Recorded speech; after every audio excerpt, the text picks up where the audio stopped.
we've got a good one on tap between the Portland Lumberjacks and the Pittsburgh Steelers. I'll have scores around the league for you at the half, but it's time for a little football. So we'll hand it over to our broadcast team, Brandon Godden and Charles Davis. Okay, Coach, so the snow and rain have stayed out of the forecast, but we're in for a cold afternoon at Heinz Field in Pittsburgh, PA. Nothing like the fanfare of introductions to an NFL game, and that was in evidence a moment ago. Fireworks, pyrotechnics, you name it. This crowd is ready as their guys get set to match up between the Portland Lumberjacks and the Pittsburgh Steelers. With Charles Davis, I'm Brandon Godden. Charles, we look at this Steeler ball club entering play. They come in just in an absolute free fall, losers of 7 in a row. And this is where you turn to your best players and look at them and say, can you guide us out of this? We've got to be better than what we've shown. Meanwhile, for this visiting Portland club, they're hitting their stride of late. Winners of 3 of their last 4. And going back through the tape, I thought they looked pretty good last week. It was a solid win, a comprehensive win.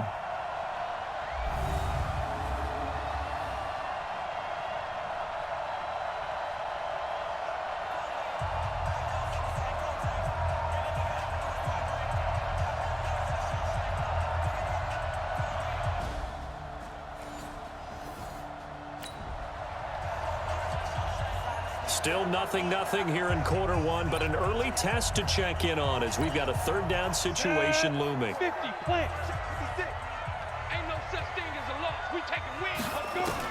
To throw on third down. Barker. James has it. And down inside the 15, shy of the 10. Pittsburgh getting 16 yards there and also a first down. And the pocket's been protected pretty good here so far in the opening drive. We always talk about confidence in runners and catchers. On the ready. Got double time. Double time. 40. On first and 10 is Connor. Looking for a cutback lane, but nothing there as he's met at the line of scrimmage. No gain on the play there. Second down. 56, right there, 56. On second down, Connor looking for space. And here's another tackle made at the line, so they're converging well on the football now. Back-to-back stops make it 3rd and 10. 2 runs for a net gain of nothing. Now here's 3rd and 10. Looking to throw.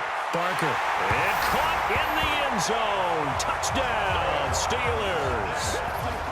Traquan Smith, his 4th touchdown on the year.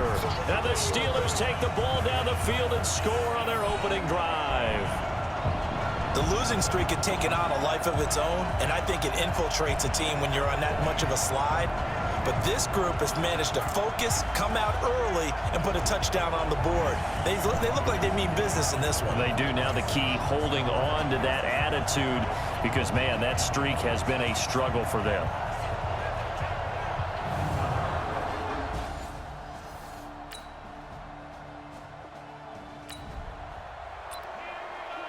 A pretty big early test for the defense coming up. What can they dial up here to try and thwart this 3rd down situation? Back to throw here. He's going to let this go for the end zone. And he will take this one in for a touchdown. As his guys are in.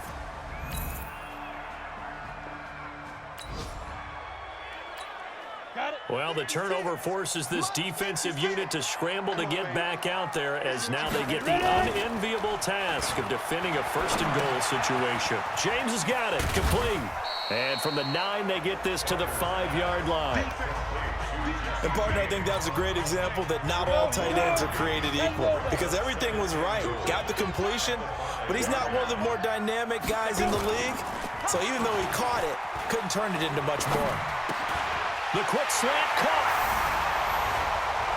And he's in. Touchdown, Steelers. Jesse James, his 3rd touchdown now on the year. And the Steelers have taken the lead. The tight end position has always been dangerous, especially in the red zone, short field. But now even...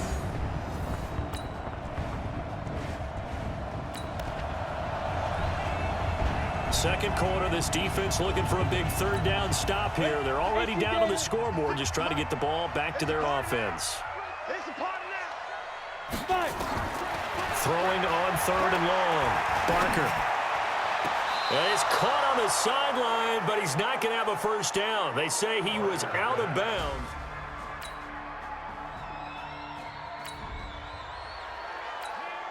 So here's the situation upcoming. Second quarter, third down, and this defense just trying to force the field goal attempt. Right there, 54. Back to throw, back to the 34. I'm coming back. I'm coming back. And we'll remind you that coming up at halftime, we'll join Jonathan Coachman and the gang in Orlando. Coach will have stats and scores from the early games going on here around the NFL. Now, meanwhile, they go for it on fourth down, and my goodness, incomplete. The fourth down pass play doesn't work out. And this Steeler defense able to come up with a stop. Well, you feel the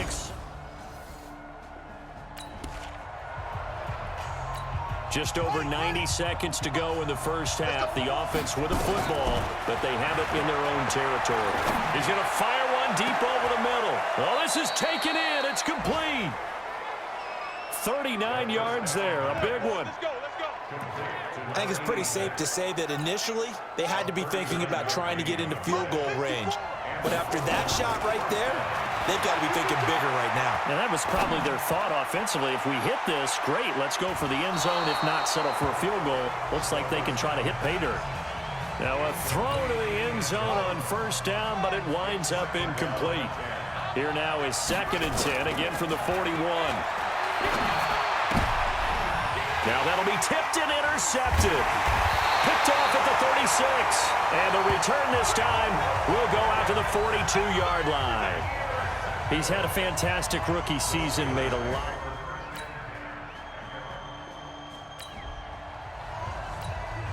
Potential trouble looming for this defense. They'll need to stiffen here as they face a 1st and goal on their 7-yard line.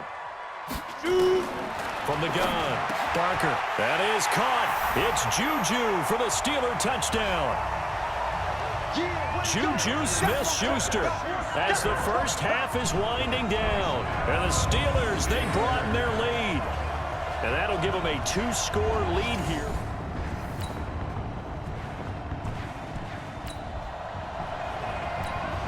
Time to jump back in. Opening drive, 3rd quarter. And this offense has it in the red zone, 1st and 10. Looking to throw. And it's caught. Touchdown. A 15-yard touchdown grab as his guys are back within a single score. Little loft on that touchdown pass and sort of dropped it in the breadbasket perfectly. Right in the bucket, and when you're coming out of college and you're a rookie in the NFL, sometimes you forget about the different types of throws you have to make.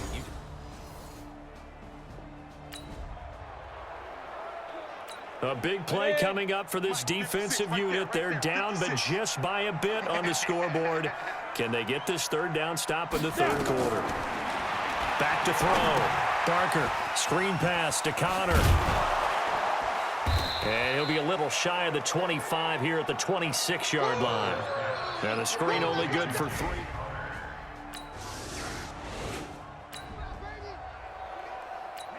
A 3rd down situation coming up in the 3rd quarter, and this defense hoping to turn that 3rd down into 4th. On 3rd down, it's Perez, and he will not only not get the yard he needs.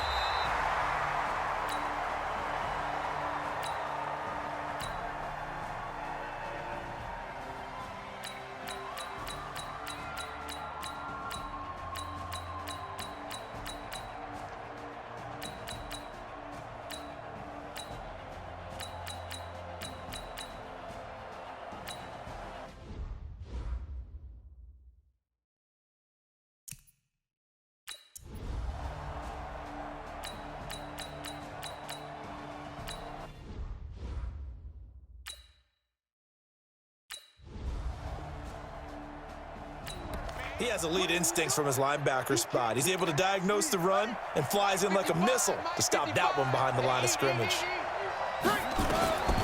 They'll come out throwing here to start the drive.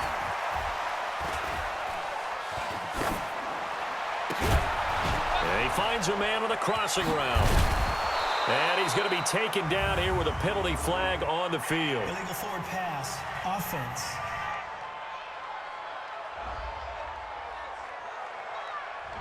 Now that's one they hate. The ball's got to come all the way back. So that's an explosive play, a really explosive play that gets wiped out, and they have to start over after the penalty.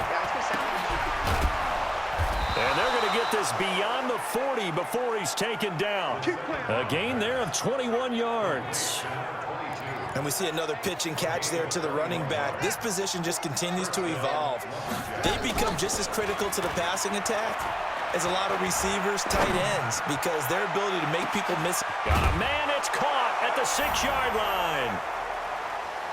And he gets into the end zone for the touchdown. A big play there.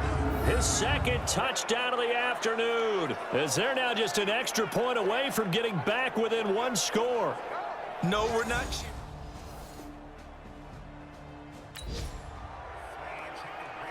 Now this one's not over yet. A big play coming up on the onside kick with a kicking team trailing by 8. They need to get it back. This is taken at his 4. And he'll take this one near the 25, call it the 26-yard line. Pittsburgh's offense now heading back out.